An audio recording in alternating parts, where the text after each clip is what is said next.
출발 증시 와이드 2부로 다시 왔습니다. 최리나입니다.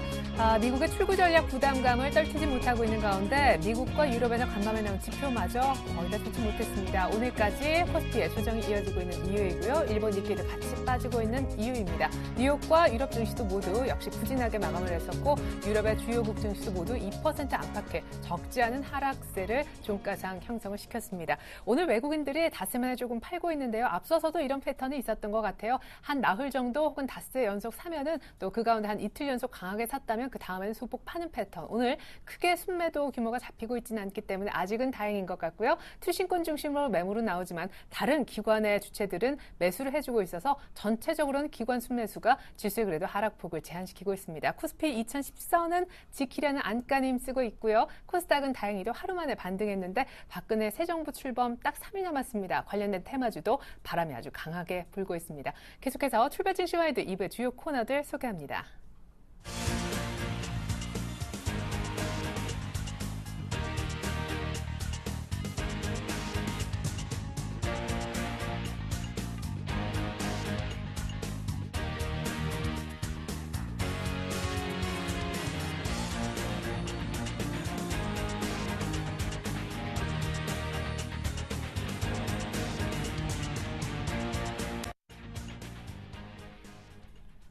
네, 코스피는 약간 조정을 보이고 있는 와중인데요. 현 시장, 현재 또 수급 상황 분석을 자세하게 들어봅니다. 수급 읽어주는 남자, 신한금융투자의 박재민 PB팀장님 만나볼까요? 안녕하세요. 네, 안녕하세요. 네, 외국인들이 사실 어제, 그제 이틀 만에 한 5,800억 정도 사는 것 같던데 오늘 조금 파네요. 투신권도 여전하지만 매물이 크진 않은 것 같습니다. 수급 잠깐 브리핑부터 들어볼게요. 네, 오늘 현물시장 외국인이 5거래일 만에 매도 전환을 하고 있습니다. 일단 차익과 비차익 쪽에서 800억 가까이 매수가 들어오는데요.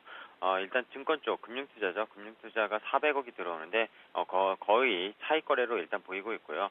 시장 베이시스가 워낙 좋다 보니까 즉 이틀 전에 외국인이 누적 선물 매도 오분 26,000개까지 이월초에 있던 것을 지금 8,000개까지 줄인 상황입니다. 그렇기 때문에 지금 베이시스가 계속 외국인이 선물의 매도를 크게 안 하는 이상 호전되는 모습 속에 프로그램 물량이 계속 시장에 대한 어떤 하방 경직을 만들어내고 시장의 상승을 만들어내고 있다. 이렇게 보시면 맞겠습니다.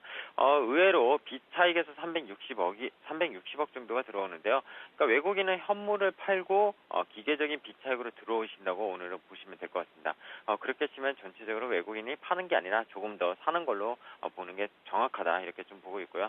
개인은 233억 팔고 있습니다. 연속적으로 계속 개인들이 최근에 들어서 파는 모습인데 저는 나쁘지 않다고 일단 생각을 하고 있습니다. 전차 군단의 위주의 파는 모습은 어쨌든 괜찮다 이렇게 좀 말씀을 드리고 싶습니다. 네.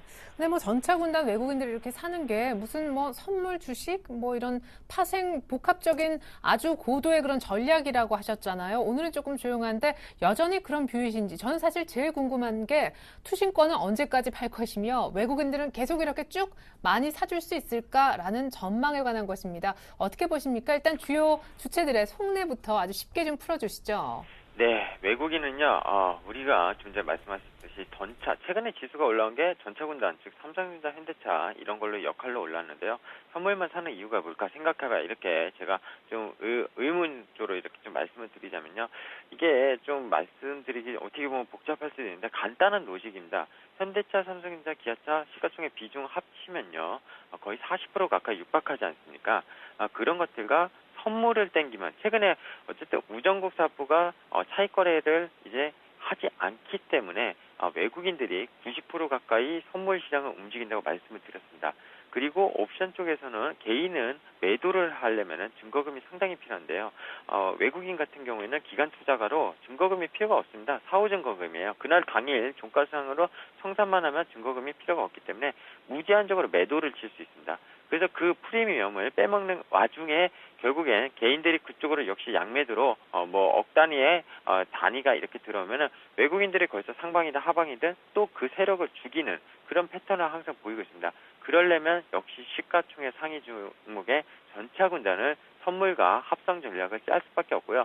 지금 시장은 주식 선물이라고 또 있지 않습니까? 그쪽이 이제 상장된 지 거래된 지가 얼마 안 되는데요. 역사적으로 한 2년 남짓도 안 됐는데 이 주식 선물과 연계된 즉 삼성전자, 현대차를 올리면은 SK텔레콤이나 한국전력 이런 개별 주식 선물을 매도치는 그러니까 농숏 전략이라고 하는데요. 헤지 펀드들이 가장 좋아하는 전략입니다. 그런 것을 한국 시장에서 구사하고 있기 때문에 단순하게 상승 논리로 수급을 제가 외국인이 들어왔다고 해서 상승 논리로 보는 게 맞지 않다.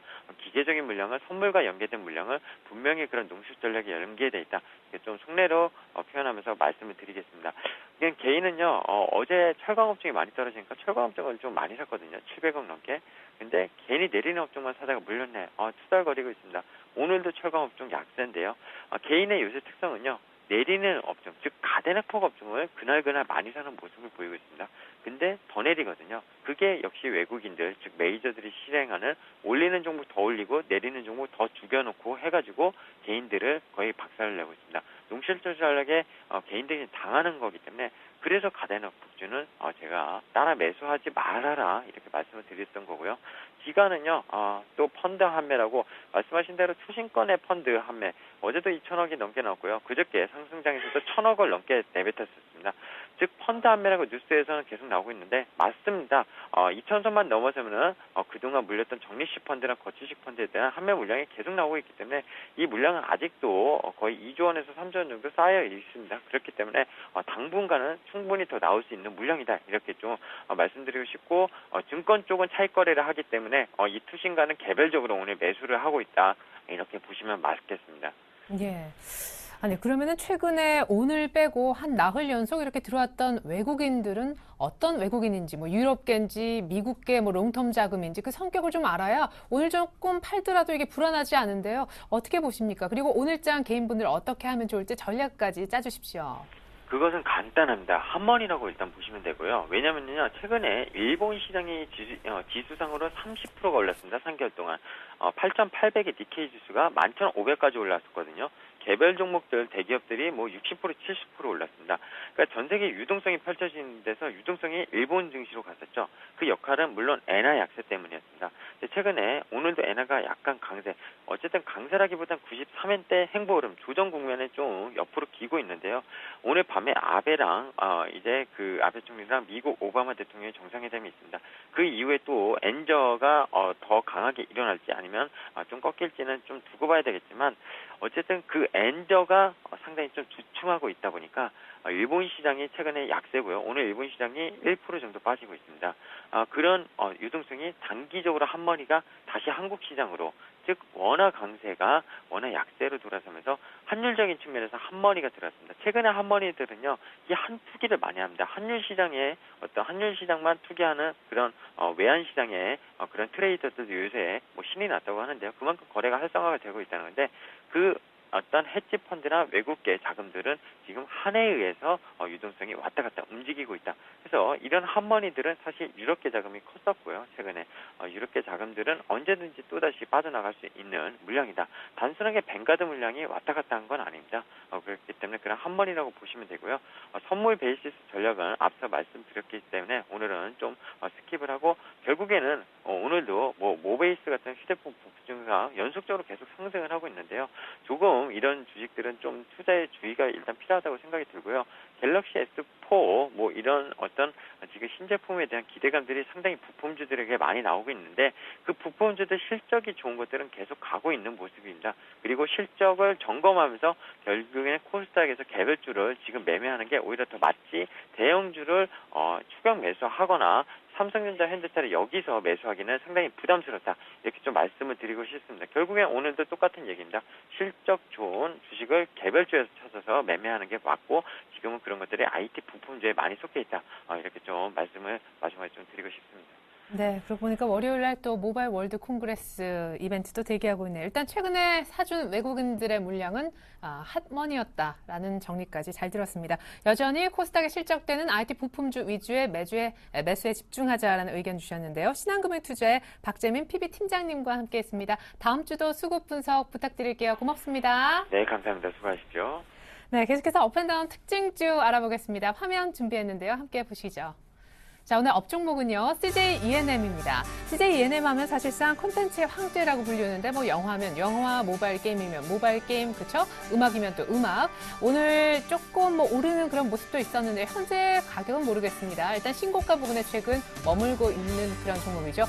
코미팜은 다들 아실 겁니다. 매매를 하지 않으시더라도요. 소위 송태종 후가 전 써니전자 대표를 영입하면서 이제 코미팜이 새롭게 소위 안철수 테마에 들어가게 되고, 써니전자는 탈락하는 것이 아닌가. 코미팜은 오늘까지 이틀 연속 상한가 그리고 있습니다. 주연테크라는 종목은 경제민주화 테마의 대장격이었던 종목인데요. 오늘 전일에 박근혜 새 정부의 5대 국정과제 발표가 있었는데 의외로 그 내용 중에 경제민주화가 없었습니다. 그래서 주연테크가 오늘 조금 밀리고 있는데 아주 큰 급락은 다행히도 아닌 것 같네요. 네, KIC 투자자문의 김성헌 이사님 연결해서요. 업앤다운 특징주 이유와 상승과 하락의 이유 그리고 어떻게 대응하면 좋을지 대응법까지 알아봅니다. 김 이사님 안녕하세요. 네, 안녕하십니까? 네, 먼저 업종목부터 상승 이유와 전망 그리고 대응법까지 짚어주시죠. 네, 오늘 첫 번째 업종목은 CJ ENM입니다. 국내 최대의 미디어 엔터테인먼트 회사인 동사는 최근 외국인이 지분을 1월 달에 6%대에서 2월 달 8%대로 늘리면서 상승세에 있습니다. 배급했던 영화 광해가 1200만을 돌파했고 늑대소년이 700만을 돌파하는 등 흥행에 이어지는 상황인데요. 봉준호 감독의 설국열차가 200억에 선 판매되면서 영화 부문 실적이 지속 호조를 보이고 있습니다. 또 자회사인 넷마블의 다함께 차차차, 다함께 퐁퐁퐁 등 모바일 게임이 구글 플레이 마켓 매출 1등을 달리고 있습니다. 콘텐츠 산업은 매출 증가에 따른 원가와 판관비가 많이 들지 않는다는 장점이 있는데요. 작년에 1,000억 원대였던 해외 매출이 최근 증가세에 있는 점도 호재라고 보여집니다. 작년에 22,000원으로 PBR 1배 미만까지 추락했던 주가도 최근 3만 원대 안착한 상황입니다. 5일선과 60일선의 중간인 32,000원대를 지지선으로 분할 매수 대응이 가능하다고 보여지겠습니다. 두 번째 오늘의 업종목은 코미팜입니다. 동물의약품 제조업체인 코미팜은 동물용 백신을 생산하고 임상병리 검사의 분석 대행 서비스를 영위하고 있습니다. 공시를 통해서 작년 당기순이익이 흑자 전환하기는 했지만 2011년 마이너스 1억 원에서 2억 원으로 액수가 크지 않고 PBR이 13배인 점을 고려하면 절대적인 주가 수준은 매우 비싼 편이라고 보여지겠습니다. 말씀하셨다시피 송태종 전 써니전자 대표를 영입했다는 소식에 상한가를 이어가고 있는데요.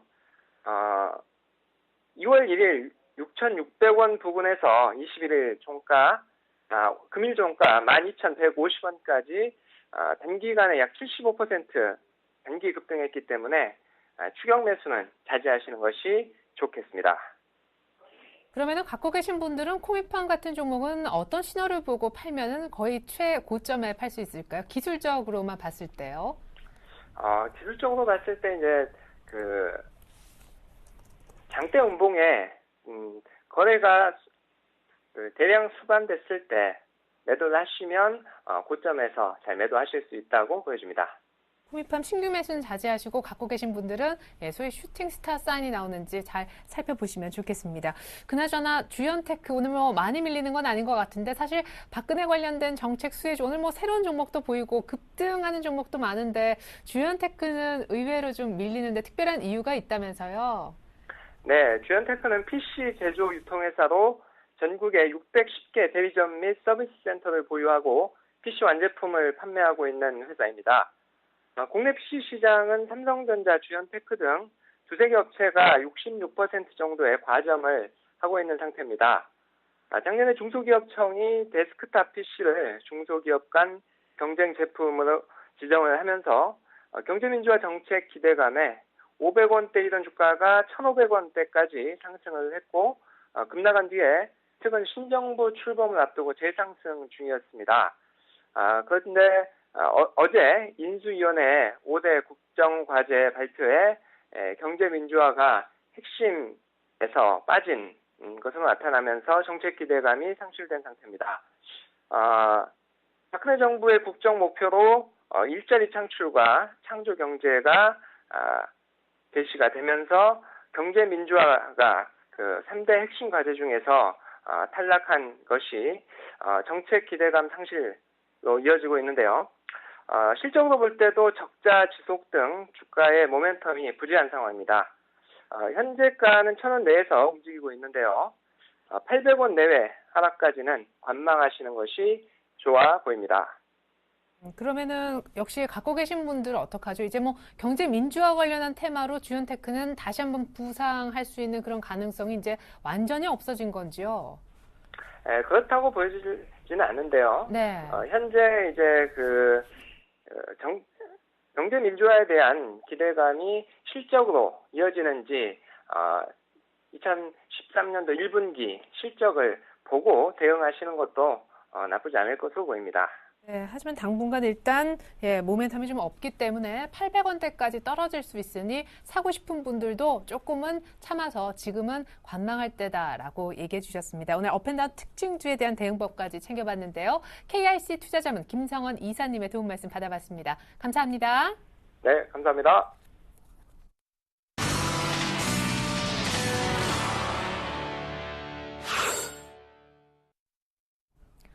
앞서 출발 증시와이드 일부에서 전문가들이 제시했던 알트란 같은 전략만을 저희가 다시 한번 정리해서 화면으로 준비했는데요. 함께 보시겠습니다.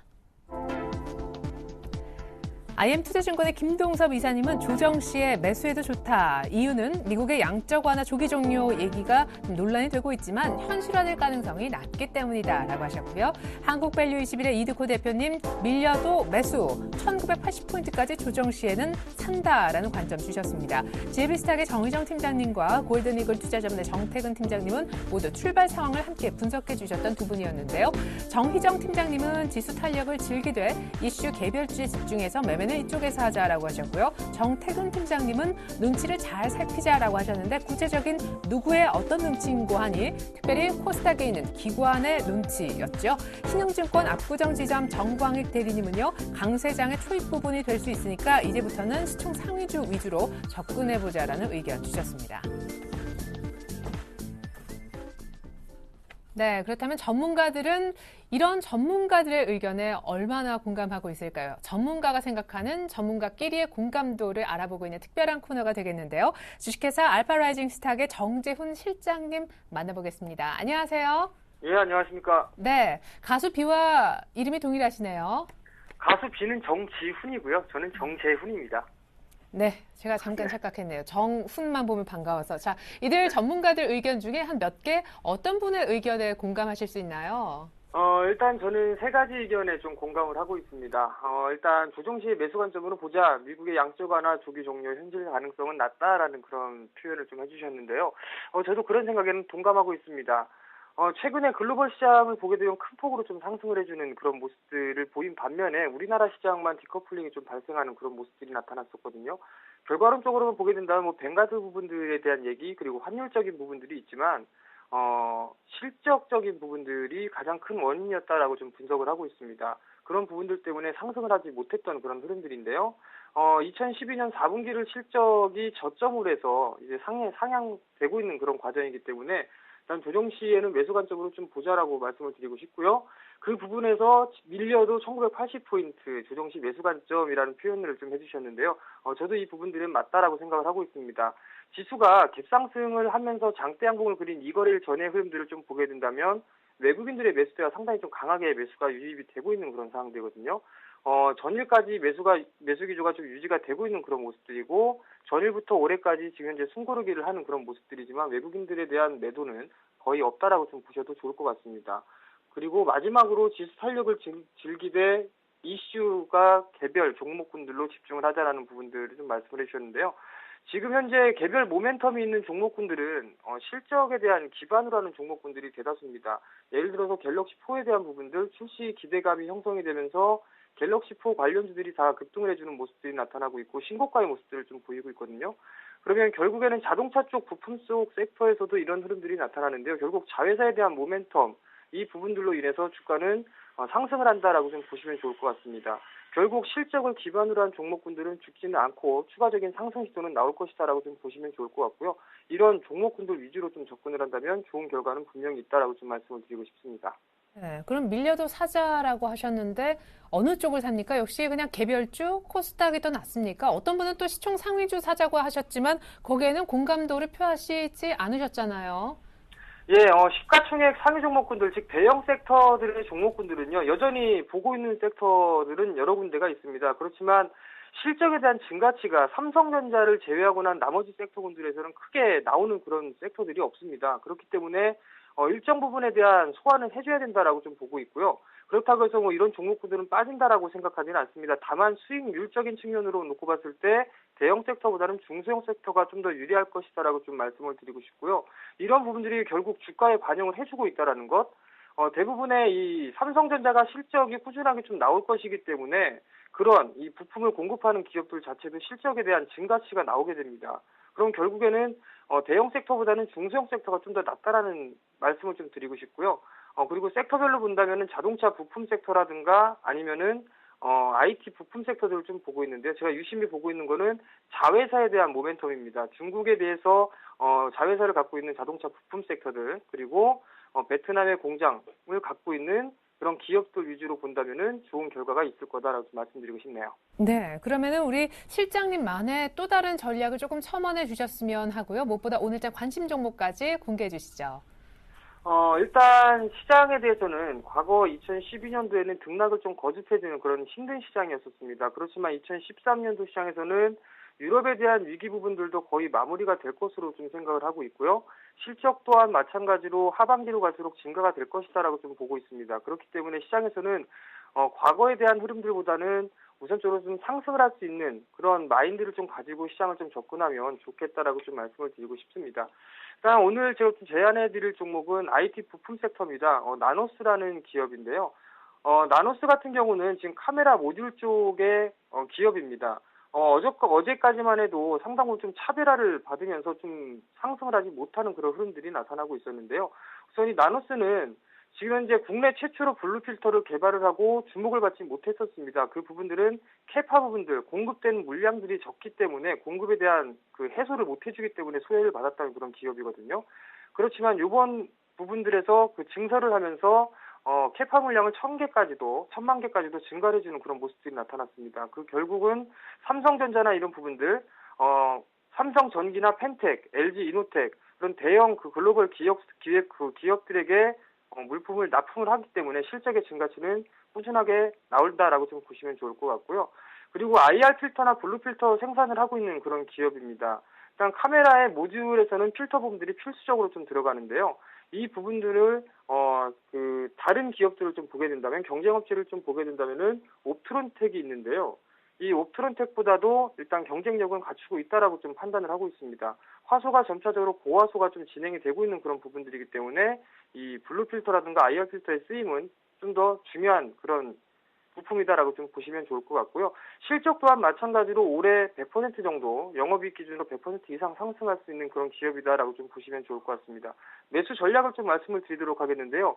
금일 급등이 좀 나오고 있습니다. 일단 19,700원에 좀 거래가 되고 있는데요. 전고점 돌파 이후에 좀 눌림을 좀 받고 있습니다.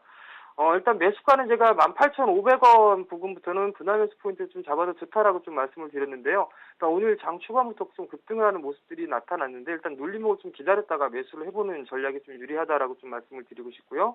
목표가는 22,000원 좀 제시를 해드리고요. 손절가는 17,500원을 제시를 해드리도록 하겠습니다. 네, 근데 그러면 현실적인 눌림목을 어떻게 조정해 주실 수 있나요? 지금 현재 19,800원권역인데요. 오늘 급등이 좀 나왔던 그런 부분들이 있습니다. 뭐, 전일, 기관 임직원들의 매도 타이밍이 절묘했다라는 그런 기사가 나오면서 좀 밀려 내려오는 모습들이 좀 나타났었는데요.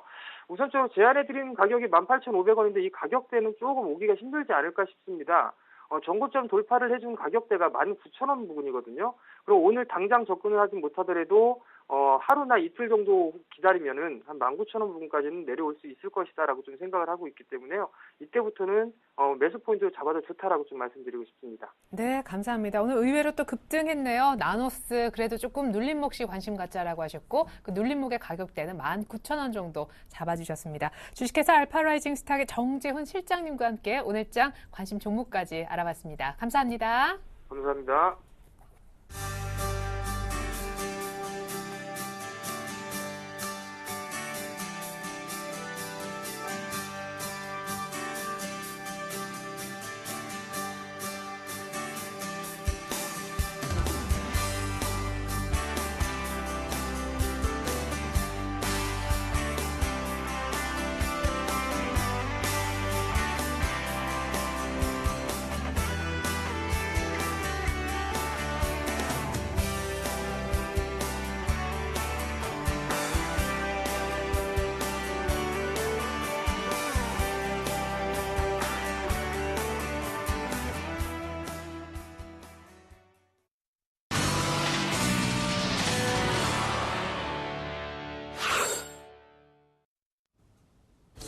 네, 안녕하세요. 김선윤의 공고실 작전 시작해보도록 하겠습니다.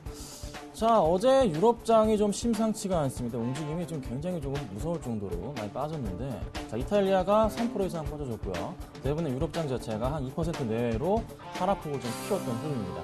자, 나스닥도 1% 이상 빠져주면서 코스피가 다시 한번 2,000포인트 일단 안착한 상태이지만서도 한번 깨질 것 같다는 생각이 저는 솔직히 좀 드는 지금 타이밍인데, 그렇다면 여러분 지금 굉장히 좀 조심스럽게 방어적인 전략이 좀 필요하지 않을까 일단 이렇게 말씀을 드릴 수가 있겠어요. 그래서 제가 이제 어제 말씀을 좀 드렸습니다. 어젠가 그저께인가 제가 음식료 업종에 대해서 말씀을 좀 드렸었죠. 오늘 음식료 업종도 굉장히 강하게 가고 있기 때문에 한번 더 제대로 또 맞춰 드렸어요. 그래서 오늘 방송 역시도 또 한번 중요한 얘기부터 잠깐 시작해 보면서 얘기를 드려볼게요. 자, 지금 그럼 여러분 펀드 환매 물량 다시 한번 나오고 있는 상황에서 과연 어떤 투자를 하실 건가요? 자, 지표들 역시나 찌그러지고 있는 상황입니다. 자, 이런 상황에서 일단 저 같은 경우는 매일매일 나와드리면서 수익을 내드려야 되는 상황인데, 어제 제가 다시 한번 말씀드렸던 종목 있죠. 자, 웅진 시크빅부터 보고 갈까요? 자, 어제 말씀드렸던 웅진 시크빅이 일단 최고가 대비해서 최고가로 해서 5% 정도의 수익이 났습니다. 5% 정도. 예, 굉장히 많은 수익이 나고 있어요. 자, 현재가 기준으로 해서 4% 수익이 나고 있는 상황입니다, 여러분. 자, 그러면은 어제만 그랬나? 그것도 아니라는 거죠, 여러분. 자, 만도 같은 경우는 제가 추천드리고 나서 지금 5% 이상 수익이 나고 있는 상태이고요. 자, 인프라이어 볼까요? 인프라이어 화요일에 말씀드렸죠? 자, 인프라이어 볼게요. 인프라이어도 지금 추천드리고 나서 5% 이상 수익이 나고 있는 상태입니다. 그러면 그 다음 종목으로 바로 말씀드렸던 게 바로 PSK를 말씀드렸었죠? 자, PSK는 5,100원을 터치하거나 깨우는 제가 손실 내지 말고 일단은 그냥 팔자고 말씀드렸어요.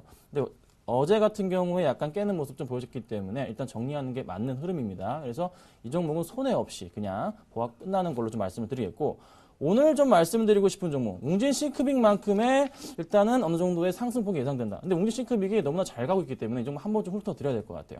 자, 웅진 싱크빅 좀 보고 갈게요. 자, 어제 이제 장 오후에 제가 이제 사무실에 앉아서 가만히 보고 있는데 갑자기 수급이 막 급격하게 들어오는 흐름이 보였습니다. 체크해보니까 역시나 자, 연기금에서 어제 6만 주 이상 매수하는 흐름을 보여줬었고, 투신권에서 다시 2만 주 이상 매수가 들어왔고, 또 하나 합치자 보니까 기관들이 어제 10만 주 이상의 매수가 굉장히 많이 들어와줬습니다. 자, 실적이 4분기 실적, 작년 실적은 그렇게 썩 좋진 않았지만 1분기부터의 실적에 대한 기대감으로 인해서 기관들이 지금 보시면 아시겠지만 저가에서 매수를 하면서 주가를 지금 끌어올리고 있단 말이죠. 끌어올리면서 제가 박스권을 계속 내려가면서 자, 이 부분에 대해서 좀 포인트를 잡았는데, 기간의 평균 단가가 꽤 그래도 어느 정도 8,000원대 초반대에 좀 있기 때문에 8,200원 정도 되기 때문에 충분히 기관들이 한번 끌어올릴 수가 있겠다. 그리고 수급적으로도 양호하기 때문에 더 갈 수 있겠다 판단이 돼서 추천을 드렸습니다. 자, 지금 5% 이상 현재가로 4% 이상 수익 중입니다. 자, 이거 꼭 홀딩하시기 말씀 좀 드리겠고요. 자, 그 다음으로 이제 오늘 말씀드릴 종목을 조금 제가 말씀 좀 드려볼게요. 자, 처음에 말씀드릴 종목은 자, KG 이니시스입니다. 자, KG 이니시스 너무나도 잘 아시는 종목입니다. 뭐죠? 전자결제 시장에서 우리나라 좀 대장주로 말씀을 드릴 수가 있겠는데, KG 모빌리언스는 휴대폰 시장이고 스마트폰 시장이고, KG 이니시스는 컴퓨터라는 전자결제 시장 중에 하나입니다. 자, 거기서 KG 이니시스 같은 경우가 최근의 흐름 자체가 조금 눈여겨볼 만하지 않은가, 이런 생각이 들고 있어요. 자, 수급상으로 볼게요. 자, 수급부터 체크해 보겠습니다. 수급이 최근에 이제 기관들이 약간 버렸던 흐름이었는데, 지금 다시 기관들이 매수세가 그저께부터 해가지고 들어와주고 있어요. 기관들이 갑자기 매수가 들어오는데 그 중심에 있는 게 어제 같은 경우는 자, 투신 체크되죠. 그 다음에 자, 연기금 체크가 되고 있습니다. 역시나 기관들의 수급이 갑자기 가파르게 들어와주고 있다는 거죠. 자, 최근에 모든 이제 전자결제 관련주들이 재미가 없던 흐름을 보여줬었어요. 그래서 주가 흐름 자체가 거의 2달 이상 횡보를 해줬었는데 그래도 빠지지 않고서 지켜줬던 라인 자체가 있었거든요. 그런데 지금은 그 라인 자체를 지켜주면서 다시 한번 기관들의 수급이 몰려주면서 반등을 시도하고 있다는 말입니다. 그러면은 KG 이니시스 같은 경우에도 한번 충분히 상승할 수 있는 그런 여력이 그런 이제 모멘텀이 나올 가능성이 높아요. 또 갤럭시 S4에 대한 또 출시와 더불어서 또 이쪽 관련주들은 또 수혜를 받기 때문에 역시나 추가적으로 상승이 나올 가능성이 높겠습니다. 자, 요거를 좀 참고하시면 될 것 같고, 자, 그 다음 종목으로 좀 말씀을 드려볼게. 동아 지질이에요. 자, 어제 이제 장 마치고 뉴스가 떴습니다. GTX 관련 수혜주로서 뉴스가 떴습니다. 자, GTX 관련 수혜주로서 여러 가지 많은 종목들이 있는데 일단 그 종목들을 살펴보자면 특수건설도 오늘 좀 많이 올라가 주고 있고 관련 수혜주도 많이 올라가 주는데 제가 왜 거기서 동아지질을 선택을 했느냐. 자, 요거 팁입니다. 방송 보시는 분들만 고급 정보를 알 수가 있는 거예요. 말씀을 드려볼게요. 자, 최근에 증권사 지점별로 해가지고 좀 많이 매수를 하고 있는 종목이 바로 이 종목입니다. 자, 이게 팁이죠. 굉장히 중요한 팁이죠. 자, 이런 종목은 저 아니면 말씀드릴 수가 없는 거예요. 그렇죠? 그러니까 동아지질 같은 경우에도 현재가 지금 오늘 고가까지 갔다가 조금 빠지는 흐름이지만 제가 중요하게 봤던 포인트가 바로 발생을 했다는 거죠. 바로 차트상으로 정확하게 항상 뚫지 못했던 이 흐름 자체를 정확하게 오늘 어제부터 시작해서 뚫고 올라가 줍니다. 이런 흐름이 나와줬죠. 이게 무슨 차트였죠? 여러분 많이 보셨던 차트일 거예요. 화요일날 추천드렸던 바로 자, 인프라이어 차트입니다.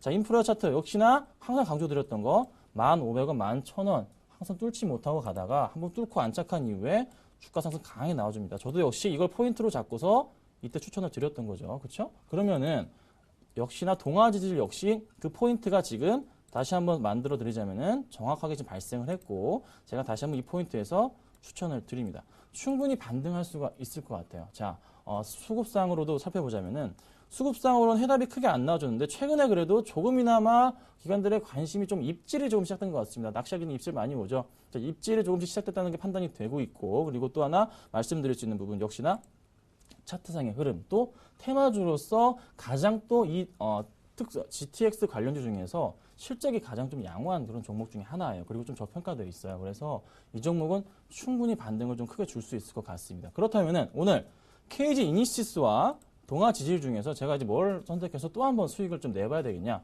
저는 오늘 좀 테마주 성격을 띠고 한 올해 이제 여름부터 좀 크게 반등할 것으로 판단이 되고 있는 자, 동아 지질입니다. 이미 시작을 했습니다.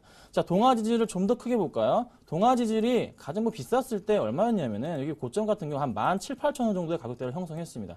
자, 이때 형성을 했는데 이때 쭉 주봉으로 다시 바꿔서 말씀드려보자면은 계속적으로 하락하던 주가 흐름 자체가 최근 들어서 다시 반등을 시작했습니다. 자, 이렇게 횡보 기간을 거친 이후에 주가가 반등을 하기 시작합니다. 되게 의미 있는 차트거든요. 그러면 주봉상으로 봤을 때 지금 주봉상의 포인트 보이십니까? 자, 주봉상으로 120주선 지금 뚫고 안착하는 그 상태예요. 정확하게 확대해서 보여드릴게요.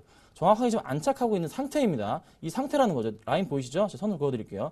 그러면은 자, 이 종목 만약에 12,000원까지 안착을 하고 올라가 버린다면 이 종목 다시는 못 잡는 그런 종목이 돼버립니다. 지금이 바로 포인트입니다. 바로 약간 테마 성격까지 낀 상태에서 실적까지 좋고 아까 말씀드린 고급 정보 그것까지 합친다면은 또 한 번의 상승이 나올 수가 있겠죠. 그러면은 다시 일봉으로 가서 이 종목을 어떻게 잡아야 될까?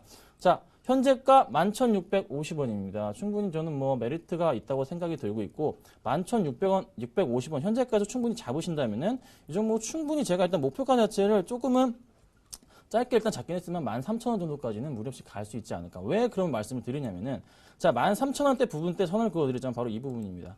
항상 이렇게 뚫지 못했던 가격대인데 이번에는 이때와는 다르다는 거. 이때 뚫지 못하고 항상 빠졌던 부분인데 이때와는 다르게 지금 수급적인 부분이 지금 개선이 조금씩 되는 게 입질이 들어와 주고 있고 실적 부분에 있어서 약간 소외받았는데 실적이 굉장히 양호해서 이 박스권 라인 부분 몇 달째 지금 횡보하던 이 라인 부분을 지금 뚫고서 다시 한번 지금 안착을 시도하고 있는 그러면 이 종목이 과연 크게 갈 경우에는 12,000~13,000원까지 뚫고 가면서 12,000원을 뚫을 경우에는 절대적으로 매수할 수가 없는 가격대가 올 수가 있습니다. 아까 뭐랑 똑같다고 말씀드렸죠? 인프라이어. 자, 인프라이어 지금 굉장히 잘 가고 있기 때문에 이런 흐름 또 나올 겁니다. 그래서 동아지질은 GTX 수혜주로서 여타 다른 종목 대비해서 대장주가 될 확률이 높아요. 그러니까 현재가에서 꼭 매수하시고 목표가는 1차적으로 한 13,000원만 말씀을 좀 드려볼게요. 그리고 손절가를 좀 잡아드려야 돼요. 어쩔 수가 없습니다. 자, 손절가 혹시나 이 종목 박스권 그 상단 부분에 해당하는 11,000원대 구간 좀 깨지고 내려간다면 그때는 조금 정리하시는 걸로 할게요. 자, 지금까지 제가 월요일부터 계속 말씀드렸는데 계속적으로 수익 내드리고 있습니다. 이 종목도 한번 한 3%에서 5% 정도 수익 한번 노려보고서 대응해 보도록 하겠습니다. 자, 지금까지 김선윤의 007 작전이었습니다. 감사합니다.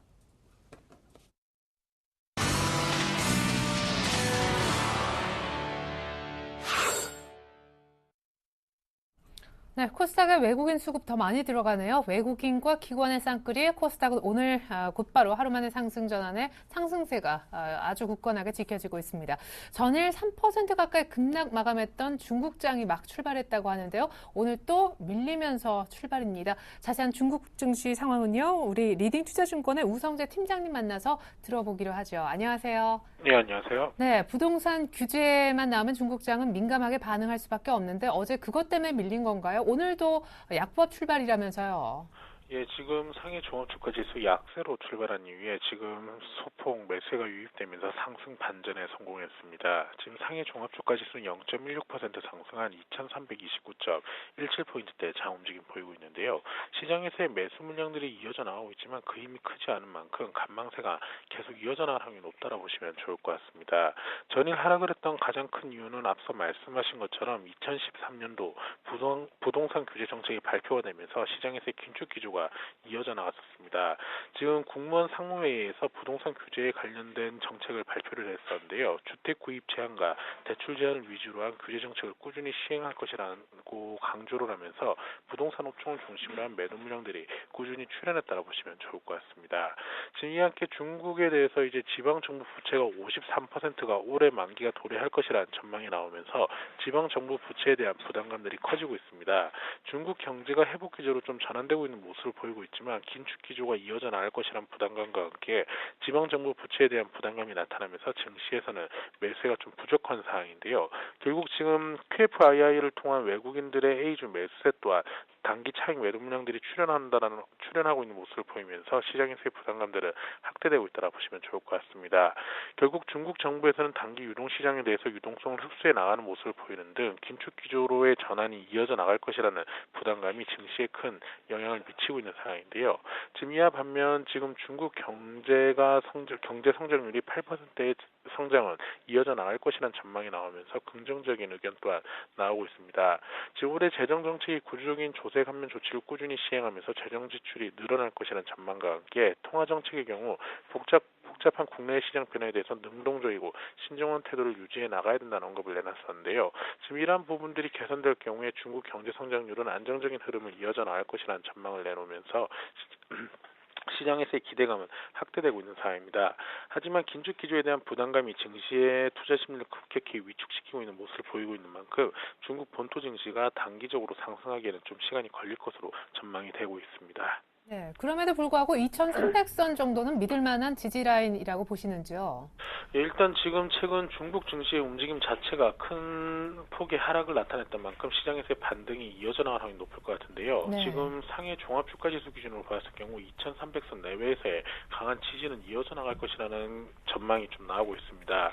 중국이 긴축 기조로 급격하게 이어져 나가기는 좀 어려울 것으로 보이고 있는 만큼 부동산 규제 정책을 제외한 대부분의 시장에서의 움직임은 완화책으로 이어져 나갈 것이라는 전망과 함께 그 소비자 물가 지수에 대한 압력만 좀 줄어든다고 했을 경우 중국 정부 그리고 이제 시진핑으로의 정권 교체 이후 새로운 경기 부양책이 나올 것이라는 전망 또한 지배적인 만큼 증시가 큰 급락으로 이어져 나갈 확률은 좀 제한적이라고 보시면 좋을 것 같습니다. 네, 비록 밀렸지만 여기 정도가 바닥이길 기대하겠습니다. 우성재 팀장의 중국장 분석이 있었습니다. 감사합니다. 네.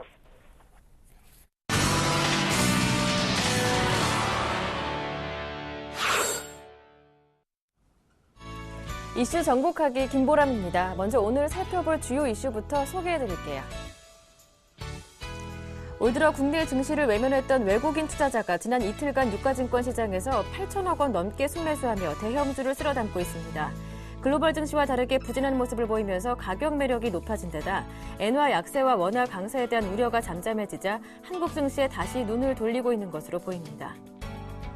21일 대통령직 인수위원회가 새 정부 국정과제를 발표하면서 증시에서도 새 정부 수혜주를 가려내기 위한 투자자들의 관심이 쏠리고 있는 가운데 증권가에서는 대표적인 새 정부 피해주로 통신, 지주사, 유통업 등을 꼽았습니다. 한국투자증권은 올해 1분기 글로벌 스마트폰 시장에서 삼성전자와 LG전자의 모멘텀이 강할 것이라고 전망했습니다. 이는 삼성전자와 LG전자가 지난해 4분기에 재고 조정을 마무리했고 올해 아이폰5 판매는 예상보다 부진한 데 따른 것이라고 덧붙였습니다.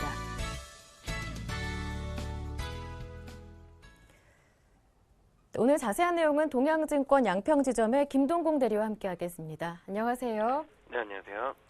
오늘은 조금 팔고 있지만 최근 나흘간 외국인들의 매수가 꾸준하게 유입되면서 글로벌 증시와의 격차가 줄어드는 것 아니냐 기대도 높아지고 있는데요. 하지만 문제는 자금의 출처와 성격일 텐데 어떻게 보시는지요? 네, 외국인들이 지난 20일 국내 주식시장과 채권시장에서 쌍끌이 강세를 연출하면서 자금의 출처와 이제 성격에 대한 관심이 좀 쏠리고 있는 상황입니다. 외국인은 이날 주식시장에서 총 5,830억 원어치를 순매수를 하였고 이것은 올해 들어서 가장 많은 최대 규모였습니다. 장외 유통시장에서도 1조 2,841억 원의 원화 채권을 순매수했습니다. 21일에도 코스피가 전날보다 9.42포인트 하락했지만 외국인은 오히려 2,838억 원어치의 주식을 순매수를 했습니다. 이에 따라 올 들어 원화 강세와 함께 촉발된 한국 시장에 대한 저평가가 드디어 해소된 것이 아니냐라는 그런 이제 지적들이 나오고 있습니다. 글로벌 증시와 이제 디커플링하는 수모까지 겪으며 저평가됐던 국내 증시의 매력을 이제 외국인이 알아보고 좀 최근 들어서 외국인이 다시 돌아왔다라는 것입니다. 코스피의 지난해 주가 순자산비율 PBR과 올해 자기자본이익률 ROE 예상치는 각각 1배와 10% 미만으로 대만, 싱가포르, 중국, 태국, 인도 등 다른 신흥국보다 현저하게 저평가가 됐었습니다. 그러나 급속하게 절상됐던 원화 가치가 안정세에 접어들고 지난 4분기 상장사들의 실적 쇼크도 지수에 반영됐다는 점을 인지하면서 외국인들이 국내 주식을 경쟁적으로 매수하고 있는 상황입니다. 신정부를 앞두고 기대감이 높아진 데다 뱅가드 벤치마크 변경에 따른 수급 이슈가 가라앉고 있다는 점도 호재로 보입니다.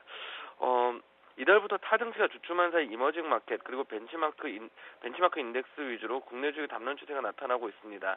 특히 중국과 일본에 들어갔던 돈이 한국으로 이동하는 것으로 보입니다. 실제 연초 이후 지난달 말까지 일본 증시는 매주 21억에서 41억 달러가 유입됐지만 2월 둘째 주는 16억 2,500만 달러 감소했습니다. 반면 지난달 국내 증권시장에서 2조 원 가까이 매도했던 외국인은 이달 1조 3천억 원 넘게 사들이고 있습니다. 근데 20일 국내 증시장이 가장 많이 상륙한 자금은 영국과 프랑스의 유럽계였습니다. 모건 스탠리 등 대국 투자은행들의 영국을 거점으로 1,155억 원어치를 순매수를 했고 채권 시장에서 이날 체결액은 1조 2천억이 넘었지만 당일 국내 시장에 도달한 결제금액 기준은 4천억 원 정도로 이 중 태국이 대부분을 차지했습니다. 관심은 자본의 성격입니다. 현재 단기적인 헤지펀드 자금이냐 아니면 한국 시장 가치를 높게 본 장기 투자에 대한 명확한 답은 지금 나오지 않고 있는 상황입니다. 미국에서 양적 완화 종료 우려가 나오자 뉴욕 증시가 급락을 하고 있지만 우리나라는 상대적으로 그럴 위험이 작아 단기 자금이 들어올 가능성은 별로 없어 보입니다. 한국 시장에 헤지펀드가 들어오기에는 아직 모멘텀이 좀 약해 보입니다. 하지만 최근 원화 가치 상승에 따른 환차익을 얻기 위해 국내 시장을 녹화하는 외국인이 많다는 견해는 분명히 있는 것 같습니다. 동일한 신용등급 각과 가운데 한국은 절대금리가 좋은 데다 최근 원화 강세 메리트 때문에 외국인의 자금이 채권시장에 몰리고 있는 상황입니다.